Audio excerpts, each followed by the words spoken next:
Okay. I'm not sure how you take pictures during. Sure. They're outside though, so we'll. Are you still eating Reese's?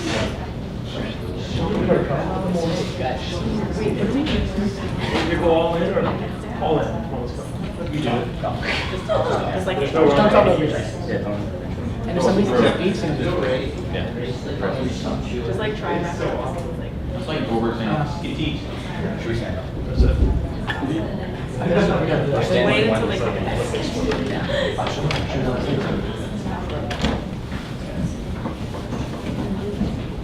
Hello, New York. Hello. I'm Jackie Johnson, the coordinator from Colorado. It's my pleasure to bring to you Unit 1 judges. They'll introduce themselves. Students, if you would then do the same. And please be seated. And good afternoon. It is. My name is Tandy McConnell. I've been a professor of history at Columbia College for the last 20 years, but right now I'm teaching middle school students. And I'm honored to be here with you today, and I'll ask my colleagues to introduce themselves. Good afternoon. My name is Lynn Uzel, and I teach American politics at the University of Virginia and the University of Richmond. Hi, my name is State Senator Cisco McSorley from New Mexico. I've been a New Mexico State Senator and Representative for 34 years, Chairman and Vice Chairman of both House and Senate Judiciary, and a practicing attorney during that time. Would you introduce yourselves, please, and your teacher? My name is Andrew Yanover. I'm Karina Boyce. I'm Ethan Artel. This is our teacher, Mr. Pitman. And we're And we are Unit 1. and you're Unit 1, and we're Unit 1 too. It works out well that way. And you are our last team for today, so if we're not quite as perky as we should be, bear with us. But we're interested in the philosophical and historical foundations of the American political system, specifically question 1. What are classical republicanism and natural rights philosophy, and how do they influence the Declaration of Independence, the Constitution, and the Bill of Rights? Which, if either of these two sometimes competing philosophies has prevailed in the United States since the founding period? Explain your position and give evidence to support it. What contemporary conditions of American society and governance, if any, can be attributed to the tensions between classical republicanism and natural rights philosophy? Explain your position and give evidence to support it. Please begin. Since the Enlightenment, the struggle to strike a balance between classical republicanism and natural rights philosophy has been ongoing. Classical republicanism, as Roman orator Cicero put it, is where, quote, the administration of the state is to be conducted for the benefit, not to whom it is entrusted, but to those who are entrusted in their care, to protect this interest of the common good.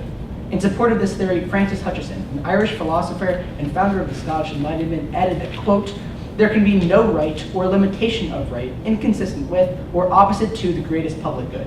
In contrast, natural rights philosophy stresses the protection of the individual. As George Mason stated in his draft for the Virginia Declaration of Rights, quote, all men are born equally free and hold, quote, certain inherent natural rights of which they cannot by any compact deprive or divest their posterity.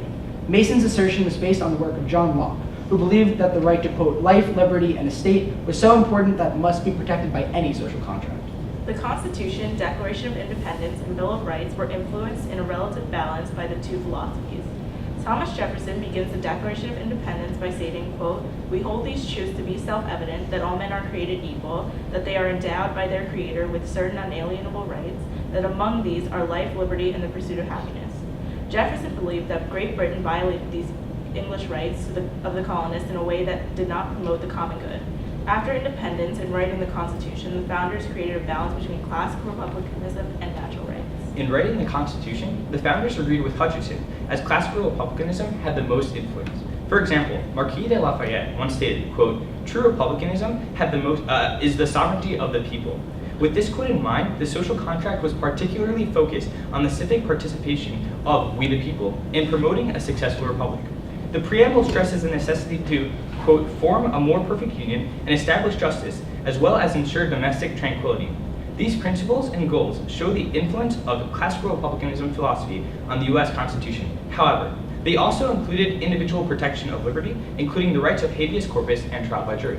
Ever since the founding period, the ideas of classical republicanism and natural rights philosophy have been relatively balanced. This balance swings like a pendulum, reacting to an ever-changing zeitgeist. For example, historically, classical republicanism has prevailed in times of war or immediate danger. During the American Civil War, President Abraham Lincoln suspended the writ of habeas corpus, putting everything at the time, as Major W.W. Morris proclaimed, quote, entirely under the control of revolutionary authorities to ensure the safety of the whole. Similarly, the internment of Japanese Americans during World War II was put forth to prevent the, quote, sabotage of our nation by the Japanese, our enemy race, as the U.S. Army stated in an effort to safeguard the general welfare of the American public. In retrospect, natural rights philosophy has prevailed in times of relative stability. The 1840s saw the growth of reform movements in the areas of gender equality, education, and the penal system. The 1920s, in the aftermath of World War I, there was an explosion of black culture coming out of Harlem, and women challenged societal norms, exercising new freedoms, including suffrage. The modern civil rights movement began with the conclusion of World War II, with the culmination of Civil Rights Acts of 64, 65, and 68.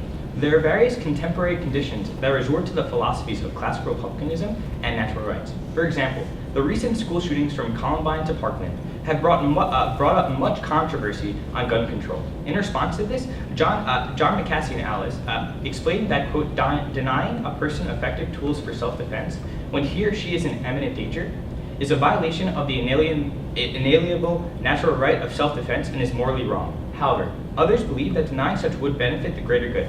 Also, the recent increase in terrorist activity opened debate on whether metal detectors and random searches should be enforced, supporting classical republicanism or not be enforced, backed by natural rights. Thus, as James Monroe concluded, quote, Americans have always managed to weigh the celebration of the individual, the responsibility for the community, and the public good. Thank you. Good time. Let me go back to the gun control issues you just raised. Very optimistically saying we've always been able to work these things out. How are we going to do that? Yeah, so that's one of the aspects that's actually in conflict today. Just the question itself posing that classical republicanism and natural rights philosophies always conflict with each other is the reason why we can't necessarily come to a proclaimed solution. For example, a study by Stanford University by Professor Westwood proclaimed that the level of polarization of bipartisanship is as high as it was in the 1960s during the separation of racism. So for that reason, there's a clear construct that there's not going to be necessarily a clear and fine and mixed solution between the two ideas in gun control. Back to your question about gun control.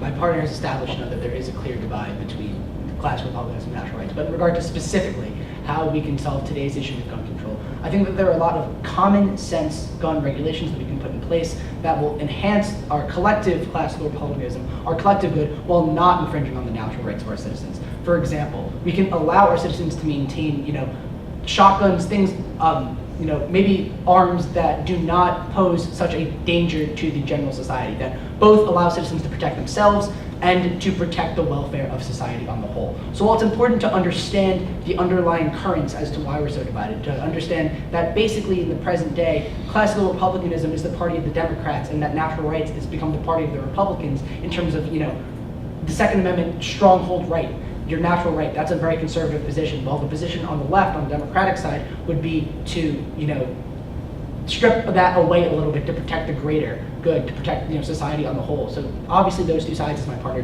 mentioned, there are studies that prove that it's pretty divisive, as we all know. But in regard to gun control specifically, banning assault weapons, banning bump stocks, things that allow us to both maintain our right and to protect society on the whole, I think are in addition to what my colleague was saying, definitely raising the age limit on acquiring these guns, maybe taking off the streets militarized weapons that shouldn't be really domestically used. Even in school shootings today, you often see that these kids are acquiring it at 16 or even getting it from their parents' home. So maybe just trying to enforce stricter gun laws. Great. I don't want to take up too much more time from my colleagues, so thank you. Senator Mcsorley? Thank you. Embodied in the conflict is this concept that can be quoted on both sides of civic virtue. How would you apply this concept of civic virtue in a diverse society to both sides of the argument? The concept of civic virtue in both arguments is extremely apparent in both the arguments. For example, if you go way back into the Roman civilization, the orator Cicero, Cincinnatus, was known to be put into dictatorship twice when there are in times of war. However, when there was no times of war and there's a constant peace where we could undergo an enhancement or a zeitgeist of natural rights enhancement, he was down, he relinquished his power and went back to farming. So I think that the idea of civic virtue depends on the zeitgeist. For example, as we mentioned in our speech, it's based off of if there were times of hecticness or war. Classical republicanism and civic virtue upholds the people in power. However, when there's a flourishment, there should be a civic virtue in regards to natural rights. Civic virtue, what we've seen in the United States in the present period, is, what is the role of the populace? How can the populace be most virtuous? How can we most help the state? So that varies. In one regard, in regard to what my partner was saying, we can be virtuous in protecting our rights, in ensuring that our natural rights are protected, and we can also be virtuous in protecting the greater good and protecting the whole. So there are a number of ways to approach the question in regard to civic virtue. Yeah, let me ask further about civic virtue, because I think that you are much better at defending the American defense of rights than explaining how it is that civic virtue and republicanism is inculcated today. So can you give examples from today and how we're doing a good job of inculcating civic virtue? Okay, so one excellent example, I believe, today of civic virtue would be what we see in regard to maybe the SNAP program or the welfare programs that we have in this nation, the social safety net that we have here in America, that protects the people in our country who may be falling on harder times or are maybe not able to help themselves. The civic virtue of our nation, the programs that we have in place allow people to maybe receive some type of government assistance in order to help them get back on their feet. Yeah, and civic virtue doesn't really have to do with more one self-sacrificing for the whole, not what one receives. So what I'm wondering is, where do you see us doing well at this virtue of self-sacrifice? Specifically in spite of recent, for example, gun violence or especially terrorism, we have been virtuous as citizens, just following the Homeland Security Act ever since President Bush is reigning, in giving up our individual rights for the greater good. Now that obviously falls under the classical Republican aspect, but once again, it's important to take the zeitgeist of the period or just the conceptual circumstances of the time period in order to give up your own rights for the greater good.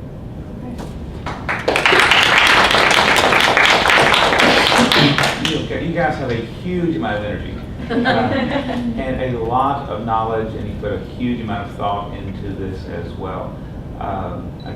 You made me think, and so I threw out a fairly concrete question, and you went in a direction I was truly not expecting, and I thought that was a very interesting to watch. The idea of the zeitgeist, the feeling, the spirit of the age is very influential, so that sometimes these changes happen, we're not even aware of how it seems natural to us. So I thought that was, when you first said that, it's like, gee, that's an odd word to use, but it made very good sense. So I enjoyed our conversation and enjoyed being here with you. Thank you. Likewise, this was so much fun. I had such a fun time talking with you guys. And I think, since I knew I didn't have much time, I was, with my question, trying to hit you where you were weak. Because you had already, I thought, done a really good job of defending the classical liberalism and the various ways that we enhance natural rights, and even showing how a defense of natural rights could be seen from a different perspective as enhancing the classical liberal goal of civic participation. And I thought that was good, but precisely because you were not addressing the classical republicanism from the zeitgeist of the classical Republican, I wanted you to move back around to that field. And I did think that you fielded that quite as well. Again, the SAP program, it may have a lot of benefits, but it's hard to see Cicero saying, this is an example of the good classical Republican. So that's why I was trying to hit you with a question that I didn't think had come out so much in your conversation. But what you're good at, you're really good at. I really liked it. I like you all. You started out, when we sat down, while he's reading the question, you seem to have a calm confidence.